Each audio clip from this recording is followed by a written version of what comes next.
Welcome back, action figure fans. We're going to be doing another superhero battle today. It's going to be the mighty Thor versus Captain Marvel, sometimes known as Shazam, the world's mightiest mortal. So these are some awesome action figures. First of all, it's a Marvel Legends. This came out recently in a boxed set with the Destroyer, and this is the Thor's with his beard from, I think, the late 1980s. He appeared in his comic books like that. And that's just a really, really cool Thor figure that I'm using to represent him today. And then over here we have a DC Direct Shazam figure. And this is an awesome DC Direct figure. Captures him just perfectly. Okay, so let's talk about the powers of these two right here. Okay, so Thor, as you know, is an Asgardian, the god of thunder. First of all, he has class 100 strength. That means he can lift over or in excess of 100 tons. So he is physically one of the strongest heroes in the Marvel Universe. He is the Lord of the Lightning. He can summon, it's not normal lightning that he summons, folks. It is a magical lightning. So his lightning would hurt the likes of Superman. Superman can withstand normal lightning, but he's vulnerable to magic. So Thor's magic, or Thor's lightning that he summons as magical lightning, would hurt Superman, but he's not fighting Superman. So he's got his hammer, of course, is incredibly powerful. He can throw it, smash things with it. He can summon lightning, and some people don't know, but he can open dimensional portals by swinging his hammer round and round super fast. He can rip open space and time and create portals to different places. And he can even open them and cast enemies and or friends into these portals, or he himself can go into the portals. So he has a vast array of powers. He's thousands of years old. I believe he's over 3,000 years old. So he has millennia of warrior experience behind him. So he's really, really powerful. Needless to say, in the recent Thor comic books, he's taken over as Lord of Asgard, and he has inherited what's called the Odin power from his father Odin, and he can summon that for just almost any effect that you want, and that makes him nigh omnipotent. So when he has the Odin power, he's almost impossible to defeat.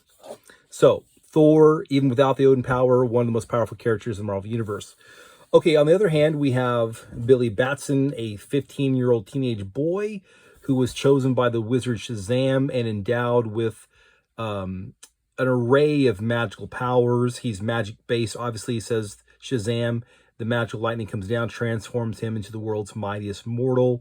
So he has the wisdom of Solomon. He has the strength of Heracles. He has the courage of Achilles. He has the power of Zeus. He has the stamina of Atlas. And in my opinion, for this fight, the most important, he has the speed of Mercury. And the wisdom of Solomon, he can use that in battle. I think that's an underplayed one of his abilities that they don't talk about much in a lot of the comic books, but that would make him extremely powerful in battle, just the wisdom of Solomon, knowing what to do, when to do it, how to do it. So he truly is a rival for Superman any day of the week, and he could definitely hold his own against Thor, the god of thunder. Okay, so when I talk about these battles, I really should say there's two ways to think about this. First of all, are they just thrown together? Was there some kind of random event where they're thrown together and then they didn't know they were going to be fighting each other, and then they found each other in battle, and then they just start going at it to the death? Or did they know they were going to fight each other and they had time to prepare for each other, and then they were thrown together? So for these battles, it's usually going to be the first, where they didn't know they were going to be fighting and they were just thrown together and they start throwing down. Okay, so here's the deal. I think that in terms of strength, I think that Thor has just a very, very, very slight edge in strength. In endurance, I think they are equal. in durability, once again, I think they're equal. But intelligence, I would say that the wisdom of Solomon gives Captain Marvel the edge. But here's the biggest X factor is speed. Speed. If you really stop and think about it, it would be next to impossible to defeat someone with super speed if you also did not possess superhuman speed. So the speed of Mercury, which he possesses, it puts him in not equal to the Flash, but it puts him in that same conversation. He is extraordinarily fast, much, much, much, much faster than anything that Thor has in his arsenal. Okay, they could both throw magical lightning at each other back and forth, and I don't think the magical lightning that they would summon would hurt each other. They are lords of lightning, you could say. So I think the magical lightning for each one kind of cancels each other out. But here's the deal. Okay, let's talk about Thor without the Odin power. Okay, if this was a fight between the two without the Odin power, then Captain Marvel is going to win. Okay, because of the speed factor. Whatever he does, he has the speed of Mercury. Thor literally could not lay a hand on Captain Marvel. Captain Marvel could easily, without breaking any kind of sweat, easily dodge every single attack that he launched at him.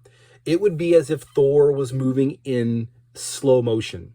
Okay? It's just the way it is. He has the speed of Mercury. He can keep up with the Flash. And Thor would not be able to do anything. And plus, he could hit Thor hundreds of times before he could even blink. Okay? How could you defeat that? First of all, you can't. You can't. So they're almost equal in strength. And he could just rain down blow after blow after blow after blow after blow. And he would eventually weaken Thor. I think he might even be able to lift his hammer. Billy Batson was found worthy of the power of Shazam. There's a very, very good chance that if he threw his hammer using the wisdom of Solomon, that he could catch it and he could even hold it. And let's say that he can't. Even so, he would easily be able to dodge Thor's hammer. If he tried to open up a portal, the wisdom of Solomon would kick in. He would easily know to avoid it. He would actually probably grab him at super speed and throw Thor into the portal. So Thor is not going to beat Captain Marvel in this fight. Okay? Unless this is the Thor that has the Odin power. Now, that changes things, obviously. If Thor is fighting Captain Marvel and Thor has the Odin power, can summon the Odin power, then the Odin power will cancel out those advantages. The Odin power would give him the same type of, or the level of speed. He could use the Odin power to either slow him down or he could speed himself up. That's what the kind of power that the Odin power actually is. Okay. So if Thor has the Odin power, then he could defeat him. He could actually summon lightning, the same lightning that turns him to Captain Marvel. He would use that lightning. He would come down and hit him, and it would change him back into Billy Batson. So using the Odin power, Thor could actually change Captain Marvel back into Billy Batson. Game over. Okay? So Thor with the Odin power, Thor is clear victor. And I would say quite easily the victor with the Odin power. Thor without the Odin power, all day long. All these Thor fans are going to be mad at me, but it's not even going to be difficult for Captain Marvel to beat Thor because of the super speed, the speed of Mercury. If you don't have super speed, you cannot beat someone with super speed. This is not going to happen. Okay, so there we go. Another very, very cool battle with some amazing looking figures here.